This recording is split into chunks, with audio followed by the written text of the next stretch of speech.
Hey everybody.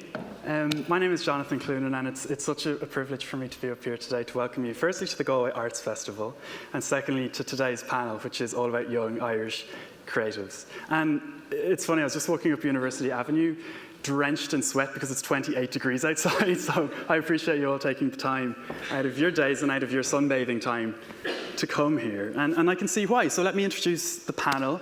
First, we've got Galvia Kelly, who is from Oranmore, so one of your own.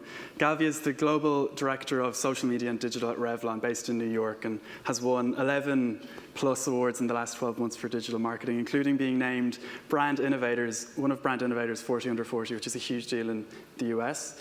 Next up, we've got Mr. James Welton, who is the co-founder of Coder Dojo, which is probably one of the biggest expanding computer coding movements in the world right now. And James is just named as one of Forbes magazine's top 30 under 30 innovators and disruptors, along with myself, but he deserved to be there, whereas I just slipped through the cracks, I think. And then we've got Jason Sullivan, who's the creator of Sminky Animations, which in the last year has actually expanded to 18 million views all over the world, and the blogs are going mental, so can't wait to hear what you have to say too. So in terms of structuring out today's session, we're each going to talk for about 15 minutes, and then we're going to sit down and have a discussion, a Q&A, and we'd love to hear some of your perspective. And I'm going to go first at the risk of monopolizing the stage. So as I said, my name is Jonathan, and I work in advertising. And so what I do essentially is I try and sell you stuff that you may want, you may need, and I try and persuade you using creativity that you desperately need it or you desperately want it. And really, I've done that for 3 years with WPP, and WPP are the world's largest marketing communications company. There's about 165,000 employees, 160 different standalone agencies. Billings last year came to about 10 billion British pounds. So it's a big company, and I'm very happy to be there. I've been there in London with them, in J. Walter Thompson, where I worked on women's hair care brands and erectile dysfunction medicine. So I was 22 and able to say that, yes, I was on Viagra. Then I moved out to Singapore, where I worked in the television industry, and then there I brokered big deals for brands like MasterChef, and with the objective of integrating brands and doing product placement. And most recently, I moved over to New York, where I've been heavily involved in digital strategy. And really, what I've noticed in my 3 years, which has been a very steep learning curve, I think that the biggest learning that I've had is that it's an industry in flux, advertising, and Galvia, you would probably agree, because we're moving from this top-down model where it's all about TV ads and print ads to one really from the bottom up. Which is because of social media, essentially. So there's 3 key learnings that I've had in the last 3.5 years that I wanted to share with you. And the first one is that as an industry, and as for brands to succeed moving forward, we need to listen more than ever before. And what's happened in the last 3 years in particular is that each one of you has been given a microphone. You've been given not only a microphone, but a megaphone to proliferate your opinions, and that's through social media, through Facebook, Twitter. So, and what that's allowing us to do is to have a real-time focus group to change our advertising in real time. And to give you an example, is that when American Idol launched about 18 months ago, they launched their new season, all the advertising focused in on Mariah Carey rather than on Nicki Minaj, who was another judge. But social media and buzz monitoring and social media monitoring allowed the agency behind the campaign to stop focusing on Mariah and start focusing on Nicki Minaj based on what consumers were saying. So if it's the brands that will listen in the future, those will be the ones that are going to win. The second thing that brands need to do more than ever before is to entertain. So if you just think about your living rooms for a minute, think about 10 years ago in your living rooms on a Saturday night, when you'd be probably, and I can speak for my own family in Dublin, where we'd be sitting there watching Baywatch, watching Blind Date, and really the only interruptions that were happening were the telephone ringing or someone coming to the door. Whereas now, I sit there and I'm on my Facebook, I'm on my Twitter, my dad's on his LinkedIn, my brother's on Skype. So really where we used to be sharing an experience with TV and watching the same program, now what's happening is there's 16, 17 different experiences happening in the living room itself. So to kind of counter that from an advertising perspective, because people aren't necessarily being as impacted by the 30-second ads as they once were, we're beginning to create content. Something that started with I Love Lucy and the soap operas back years ago. So a cigarette company actually sponsored I Love Lucy, and a laundry detergent company sponsored the soap operas. Now, what that looks like is big formats like X Factor, Idol, and brands are actually coming in and owning these shows and licensing these shows. So in China, for example, China's Got Talent is actually not just called China's Got Talent, it's called Head & Shoulders Presents China's Got Talent. So every single episode, the brand is integrated and the brand is placed, and even one of the judges is a spokesperson for Head & Shoulders. So it's really about getting our brand messages to consumers in a different way, in a less interruptive way, in a more participative way. And the third thing that we need to do really from a brand perspective is to engage more than ever before. I recently went out on a trip to Silicon Valley where I got to go to all the big players and also the startup scene. And I asked them the question, I said, what does the future of digital marketing look like to you? And they kept saying things like SOLO-MO, which is social location mobile, which has been around for years, and big data. And what all of that means is essentially we're going to get to a place where it's one-on-one advertising. So rather than just throwing out messages to broad demos, we're ultimately going to get to a place where you're seeing an ad based on exactly who you are, where you are, what you've done online, whereas 5 years ago it was more of guesswork. And it's the brands that do that the best that will be the ones that succeed. So the brands that listen, the brands that engage and entertain will be the ones, from my perspective, that will succeed. And what we're going to talk about today is a lot of that. So first up, I'd love to welcome James Welton to the stage to talk about Coder Dojo and his path to where he is. My name is James Welton. I'm a 20-year-old homeless-looking, baseball cap-wearing person from Cork. I think that's the most important thing, being from Cork. It's great to be in the second-best county here today. So I co-founded a thing called Coder Dojo when I recently founded a foundation to kind of go along with that called the Hello World Foundation. They really lowered the bar this year and made me a Forbes 30 under 30. I'm also the Irish Software Association's Person of the Year and Aircom Spiders winner.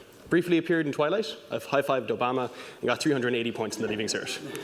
One of those is a lie. So, cast of Twilight for the older people in the crowd. So Coder Dojo is this global movement of running free programming clubs for children. And it's very orientated around being free, transparent, peer learning, everybody helping each other, and just kind of community participation and involvement.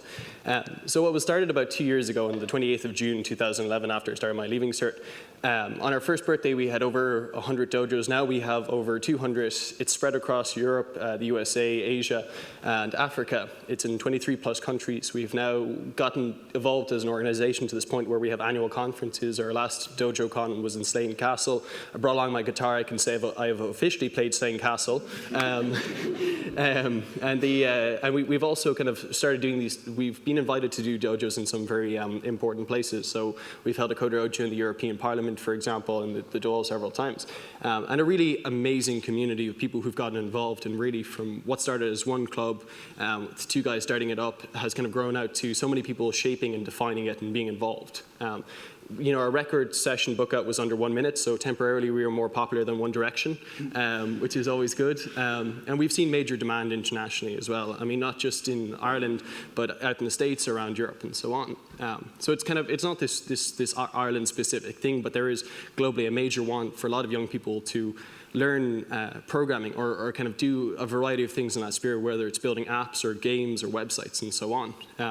But most importantly, you know, after scaling and getting to this great success, we've still kept everything free, that no child has ever had to pay to attend, and that in cases where Coder Dojos have been in underprivileged areas, we've partnered with people like Facebook to give secondhand laptops and so on to really give everybody the opportunity, and everything is open source. So everything we do is very transparent. All the resources we have, we give them freely online. We invite teachers to come along to dojos as well to see how it runs and to try and bring that back into the classroom. And we're now collaborating with the government and trying to work with them in shaping future curriculum. So all fun things. And these are kind of the people that we work with. Like we've worked with Twitter and Facebook and GitHub. And so as an organization now, we've kind of really defined our place in the industry and community. So what I'm going to talk about is how I got from failing past maths to where I am now. And one of the things I learned when I was young was that if people laugh at you because you're different, you laugh at them because they're all the same. with that, I was a very weird kid. So this is me, age 13, the lady killer years. I like to think I've changed a bit since then. So kind of growing up, I was very bad at sport, very bad at school, shot down by a lot of girls, and it was very, very different and weird kid, a bit socially inept. And a wide array of interests from Dungeons & Dragons to MMA to hydrogen and other fun stuff. And it was, so growing up that, computers were my thing though. And it was very frustrating growing up that there wasn't any outlet in school, despite the fact I was failing an array of subjects, that the stuff I was good at had no implication in school. And there was nowhere I could make friends who were interested in it, nowhere where I could show off what I'd done or get feedback. And I think just as a young person, not having that sense of identity was quite an upsetting thing for it. So it was one of the things we set out to create. So still growing up, while there was no support in school, I kind of continued to grow up and do all sorts of different projects, everything from, being able to hack Twitter and take over anybody who had their iPhone app to writing a Leaving Cert bot on Twitter that would find students freaking out about the Leaving Cert, would tweet back the exact days, hours, minutes, and seconds left to the Leaving Cert. I think we caused the first mental breakdown on Twitter as a result. And just trying to redesign existing things, like, those terrible things, the captchas where you have to read the text from the image and input in the box and it fails and then you feel horrible about life. And that's to validate that you're human when you sign up for something. I tried to redesign it, and instead I just made a version where you had to play Pac-Man to validate that you're a human. So, growing up, I had learned in all these different ways, from hacking existing programs to see that it worked, to slipping into computer science lectures in UCC to see how that was taught, to self-teaching and so on. So growing up, I got a very good idea of the whole pedagogy of learning coding, and particularly as a young person, what would really register with them. And that kind of defined a lot of things in Coder Dojo. So what acted as a catalyst for, I suppose, how I got from being this kind of nerdy kid who was in his bedroom programming and hacking and stuff to kind of Coder Dojo starting was in my sixth year of school, at Christmas time, I won this web design award. And at it, I won this kind of small pink iPod Nano, really brought out the color of my eyes. I just started hacking around with it. I was really bored, didn't have any music on my computer, and just wanted to see. And these new touchscreen iPod Nanos had just come out. So I looked around the file system, found out just there were some additional settings in there that hadn't been included in the official features of the phone. And I found out that I could get it to boot up with modified settings and do stuff that I couldn't normally. Just very small hacks. So I posted this up online, didn't really think much about it. I tweeted it out once, went to bed, and I woke up the next morning and it was all over the internet. And that's a kind of a weird conversation with your parents, because you're like, yeah, so I did something, it's all over the internet now, what do I do? And thankfully for the right reasons.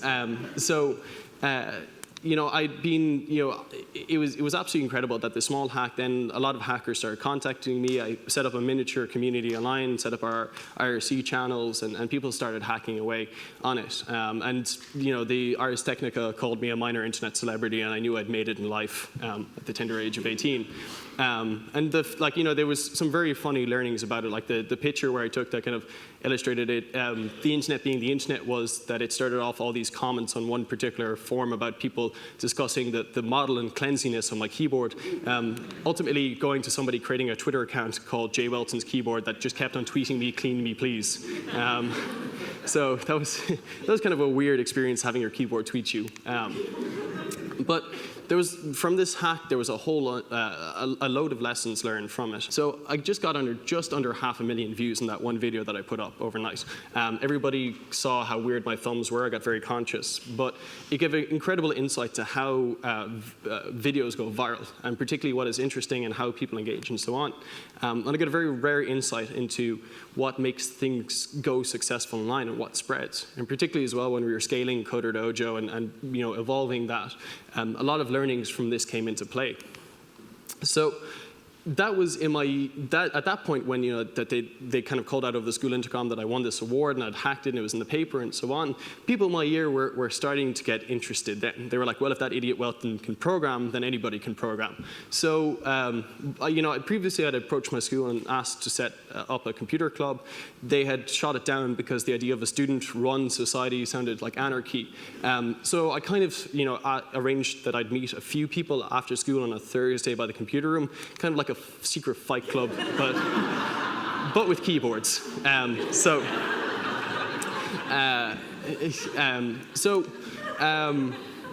And basically, from there, from this coding club, twice a week I would teach about 40 students from my school. People would demo their projects. It was very relaxed and very different and removed from the school environment, such to the point where people were from other schools were contacting me, wanting to come to my club after their school had finished to participate because they were so interested in it, and the fact that that this whole idea of programming that was maybe out of reach or very mystical, or there was an entry barrier to, was suddenly more accessible. So all these different learnings and stuff I'd done growing up greatly defined Coder Dojo. And then just from there, once I finished secondary school, I moved out of home the week after the Leaving Cert. A lot of people were asking me where Coder Dojo, or what the coding club would happen during the summer, or would it continue, particularly because I was leaving school. So I met my co-founder called Billy Au, and we decided to try and set up a similar environment outside of school, and kind of based on a lot of the principles and philosophies of open source software and free software, we decided to incorporate that. So helping each other, showing your source code, being good, and so on. And we did it very quickly. We went from inception of the idea of creating this environment outside of school where anyone could attend to actually doing it in 2 weeks. We just iterated as a result. We made it very open so people could get involved, and as a result, people began to scale it. And then just to bring it to where I am now, I lived on couches and floors for about 3 months in Dublin. So I did actually warrant the homeless component of my appearance. I was chanting my arm, faking confidence, and a lot of other things that, as a kind of at the time 18, 19-year-old was a difficult thing to do. And it was very interesting not going to college and having that parallel experience with my friends. And kind of seized every opportunity. But one of the biggest things I realized that as a young person, before you have the mortgage or any kids that you know about, that it's now is the time to go out and do these things.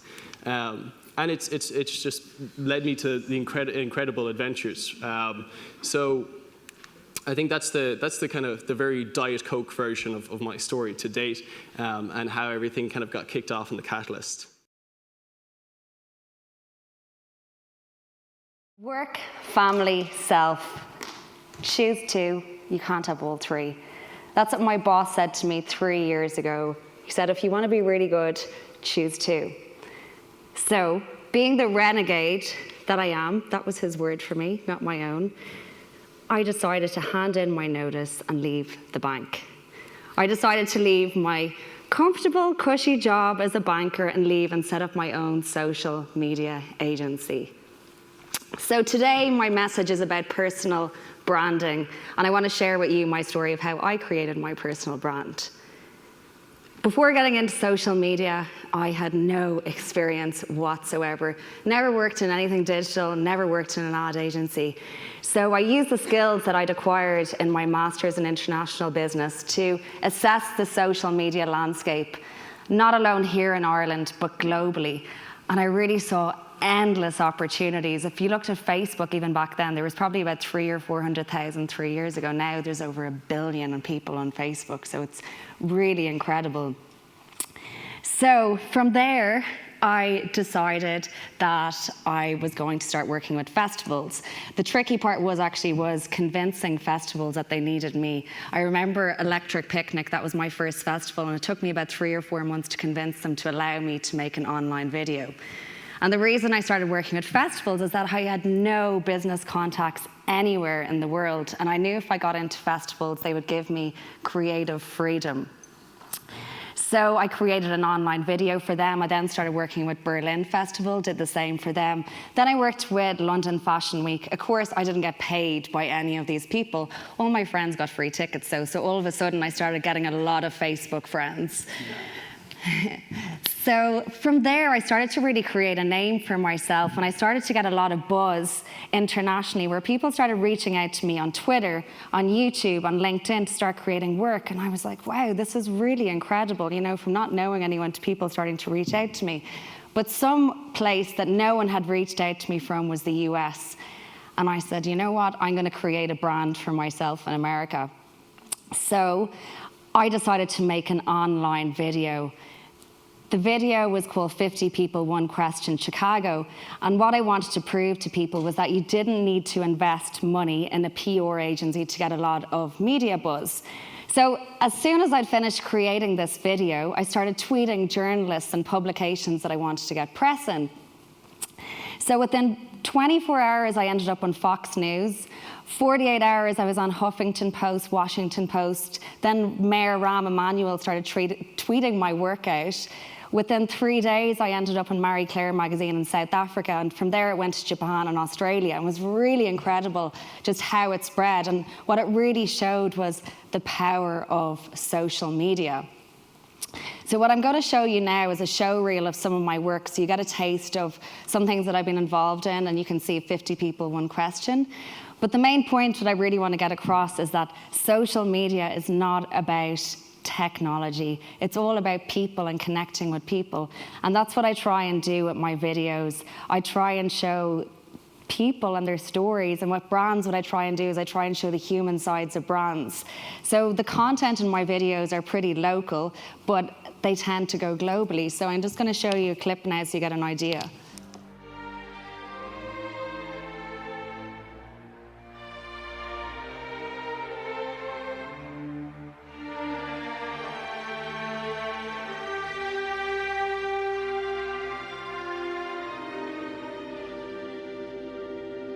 One of my favorite memories was actually I got to go on a high school choir trip to Ireland, and one of my favorite parts of it was actually going to the Blarney Stone and getting to kiss it, and then I got my Collada ring.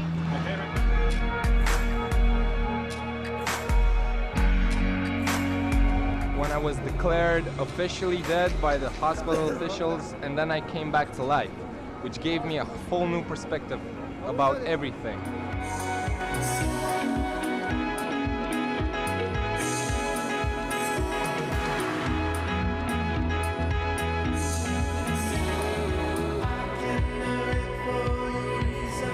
I love to see all the groups and all the signs they make and all the t-shirts and the wigs, and everybody is just so festive and so inspiring. It's a celebration of life. I earned that, baby. It's vibrant, it's dynamic. Women all over the world are just, woo, doing it big.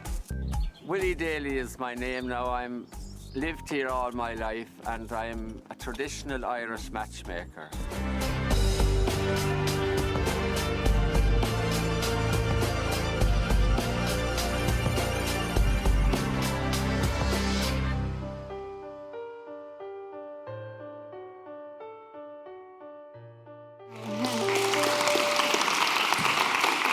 Thank you.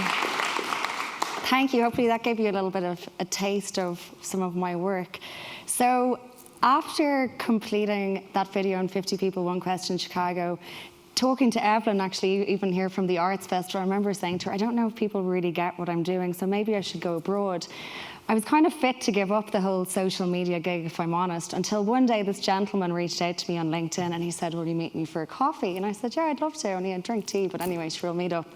So we met up and he said to me, do you want to go to Romania? And I said, okay. I was like, what do you want me to do in Romania?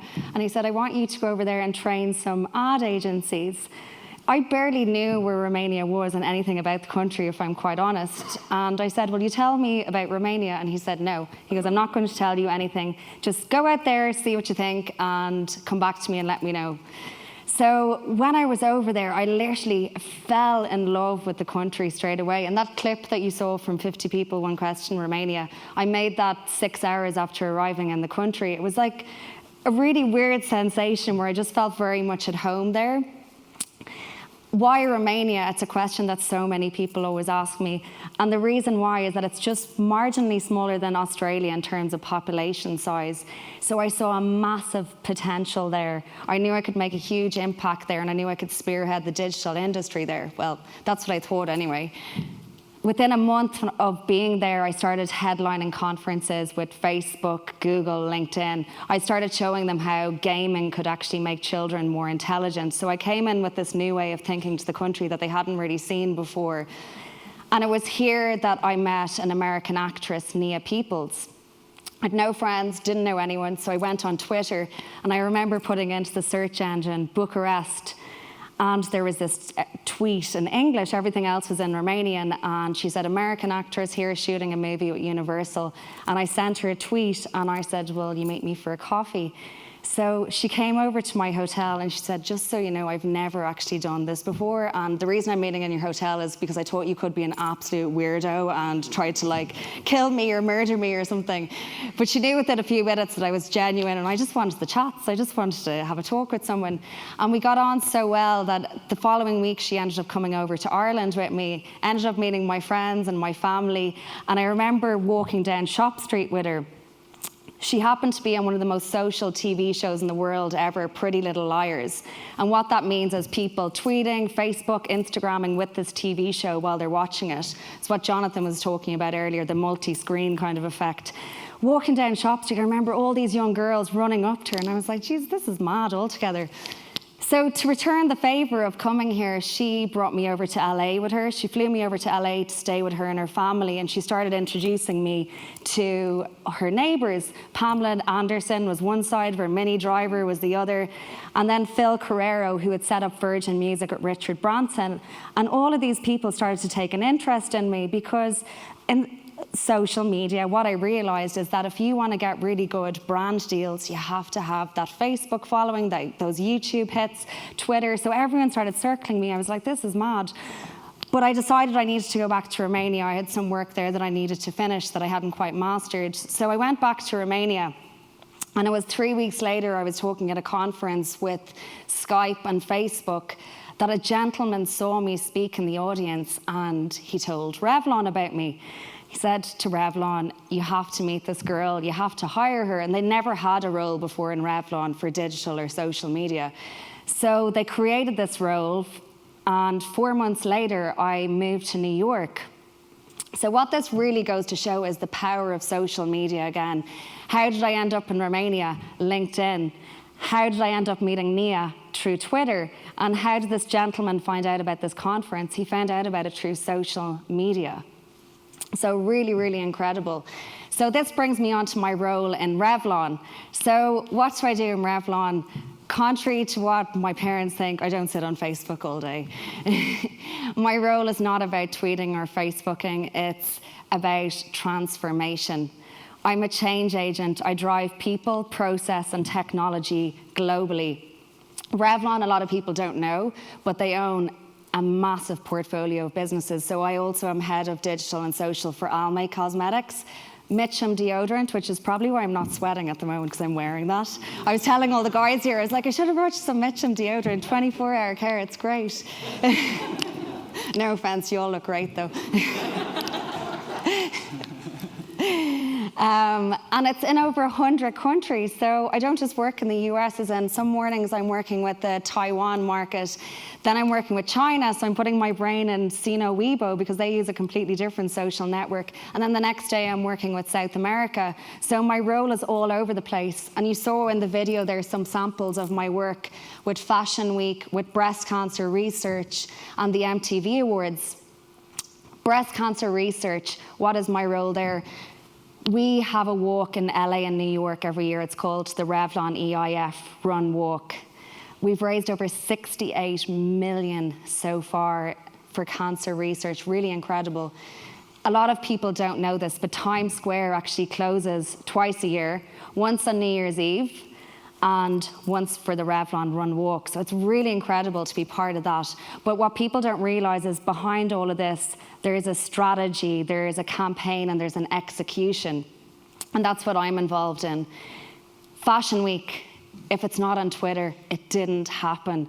That's how it is now.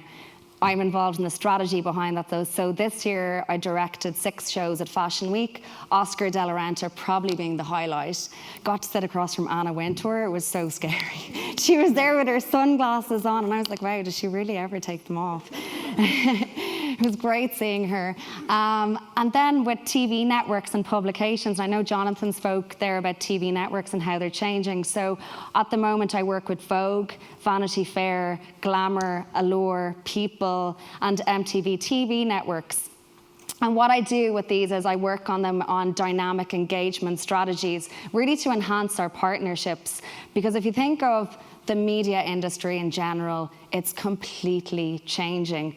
We're all probably going to be on completely different social media channels in 10 years' time, maybe not, but the role of the brand is going to stay the same. It's a mark of credibility and standard, and that's what people love. So, how did I get my job in Revlon? I don't have a CV. I haven't had a CV since I've been 21 years of age when I was a banker. Older than you are, you're not even 21. We were actually talking about there, oh, I'm not allowed to say that, am I not? No. No, we were talking about there how he's coming to New York and he's actually underage in New York still. We'll keep that on the down low though. Trying to sort him out with an ID. But just, I guess, with the role of a brand, it's really incredible, as in I didn't apply for this job in Revlon. They actually found me through social media. I have a Pinterest, a Facebook, a Twitter, an Instagram, a YouTube, Vimeo, Google+. That's how they found me. I'm genuinely no different to anyone else in this room, but one thing that I do know how to do is enhance my personal brand, and that's the only difference. So a brand is what people think of you. You can't really control what people think of you, but you can control your online brand. A brand is at the center of every corporate strategy. Some would say it's the most powerful part of a company. So if the brand is the most important asset that a company has, a brand is the most important asset that you have. So you should invest in your personal brand. It doesn't matter if you're the corner shop on Shop Street or you're Macy's in New York, everyone should invest in this. It's just so, so powerful. So my main point really here is that everyone in this room can master things. Having a personal brand strategy, it's an ongoing journey. It never ends. So you should invest time in the skill of really being able to communicate your brand online, because that will have a profound impact and a deciding factor in your personal life and in your professional life. Thank you. I'm created the Sminky Shorts animated series, and out of curiosity, has anyone here not seen Sminky Short? Hands up. Everyone? One, two. Okay, I don't know what this is here really. But oh, great stuff, great stuff. Yeah, so I mean, all of this kind of happened pretty much by accident. It was a happy accident, you know. I was working as a graphic designer, a freelance graphic designer, for a number of years, and I was always kind of interested in cartoons, you know. I wanted to make my own, but I didn't know how to go about it. So I was always researching and kind of, you know, Googling and YouTubing all these various things, interviews and tutorials and whatnot, you know, of my favorite kind of animations, and tried to go about replicating them, you know. So a friend of mine showed me a cartoon by an English animator, just David Furt is his name, Salad Fingers, I don't know if anyone's seen that. Back in 2002, I think it was, and I was just blown away by it. Like, I mean, it looked so doable, you know what I mean? So it was kind of crude, you know, like my own stuff. And so I really, you know, researched him and his work and kind of found out how he did it, you know? Researching microphones, software, you know, basically everything, every single detail. So it was kind of, while I was working as a graphic designer, I was always kind of in the, you know, my spare time, kind of looking up animation and looking to go about maybe making my own eventually, you know? But eventually, I got a job from a company looking for an e-card, a Christmas e-card. And I thought, you know, there was, you know, what I figure as an e-card is, you know, kind of a little cartoon, you know, for advertising, whatever, you know, to give out to your customers, wish them a Merry Christmas. But I made him a short little cartoon. It was a snowman beating up a child. But I was hoping to actually bring it here today to show you, because it's crazy, but I couldn't find the file. But the company was absolutely delighted with it, and it was only they were like, this is years and years and years ago now, like. So I got up to the point where I was actually able to do it in about 10-15 seconds. But afterwards, I was speaking to him and found out actually what he was looking for was just an image to send out as an attachment in an email. So he got this cartoon, you know, he was looking for just a graphic. So you can imagine his surprise. But after doing that, it spurred me on to kind of try and make my own, you know, and kept researching more and more all the time. Because every time you kind of commit to something, you always find out a little bit you know, someone does something differently. So you're kind of saying, which way do I do it? You know, do I do it his way, do it his way, you know? Because there's so many different ways you can go about doing something. But I eventually, the graphic design work was kind of drying up, you know? So, and I had no formal qualification in anything. So I decided to go back to college, and that was only a couple of years ago. And in the college, we had, it was in CIT actually, it was the multimedia course. And inside that, there was a certain section of animation that we had to, you know, create little short 10, 15, again, second clips, you know? So that kind of brought animation back into my life, because it was never going to be a moneymaker, because I was always doing the graphic design work and I didn't have the time or the knowledge to make cartoons. So through college and with deadlines and, you know, learning stuff, it really gave me the push and the drive I needed to actually finally make my own. So I've brought something here. It's one of the assignments we got. It was to explain the principles of animation to kids aged 10 to 12. And the principles of animation, if anyone doesn't know, it's kind of Disney and Walt Disney Studios did them. It's kind of a list of kind of guides, I suppose, if you like, to kind of guide people to make cartoons or animations or whatever. So we had to make a 20-second clip, but I was really into animation at this time now, you know, because I had deadlines and I had to do it, so it had to be done. Because when I was making stuff of my own, I had no deadlines, and I was always kind of my own boss, and knitting never gets done, you know. So with this, I needed the deadline, and I deviated quite a bit from the brief. I was really into it, you know. So it's about 2 minutes, I think. And it's a little bit gruesome, so viewer discretion might be advised. Yeah. Yeah, so. Hello, children. Today I'm going to be talking about the principles of animation. The principles of animation are a set of 12 principles devised by Walt Disney Studios. These principles were developed to make animation more realistic and entertaining. The particular principles I'm going to explain today are squash and stretch, arcs and anticipation. You will now watch a short animation. Afterwards, we will look at it in more detail and highlight where each particular principle was applied.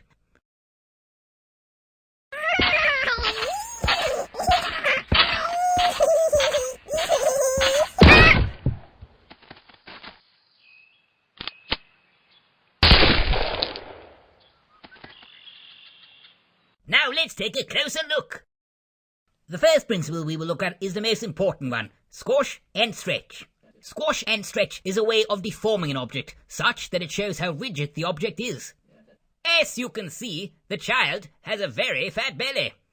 His belly is squashed and stretched to an exaggerated degree to add comical effect. Watch his belly go! Squash and stretch! How extreme the use of squash and stretch is depends on what is required in animating the scene. The next principle we will look at is arcs. Arcs give animation a more natural action and better flow. As you can see, the bunny's movements follow an arc. Let's see that again. Watch how the bunny's movements follow the arc pattern shown on the screen.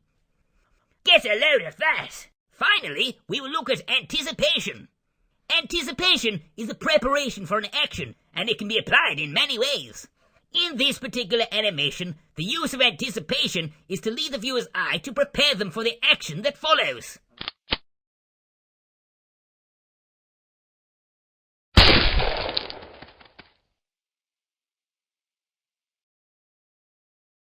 So, children, I hope you learned something today. Next week, I will be explaining 3 more principles of animation: timing, staging, and appeal.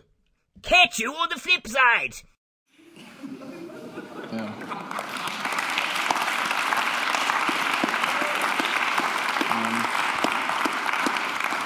Yeah.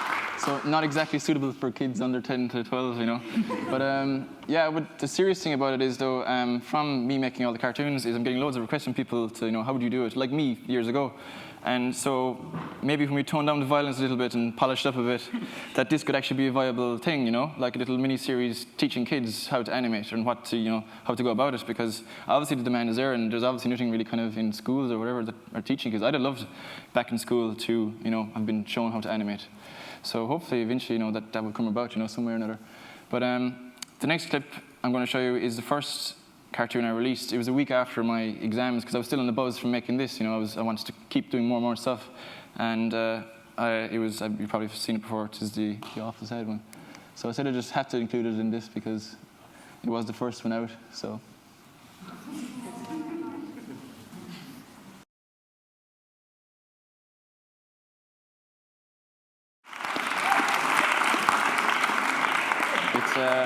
It's funny the feedback I'm getting from that one in particular, from people saying that I've ruined a lot of social situations from, you know, that there was one girl said she was at a funeral and all she could think about was, you know, the mice. So apologies, you know. I'm going to go fly through them because I'm probably keeping you on too long. The next that I'm going to show you is probably the most popular one. It's Tommy, and that's it. So I don't know how many times.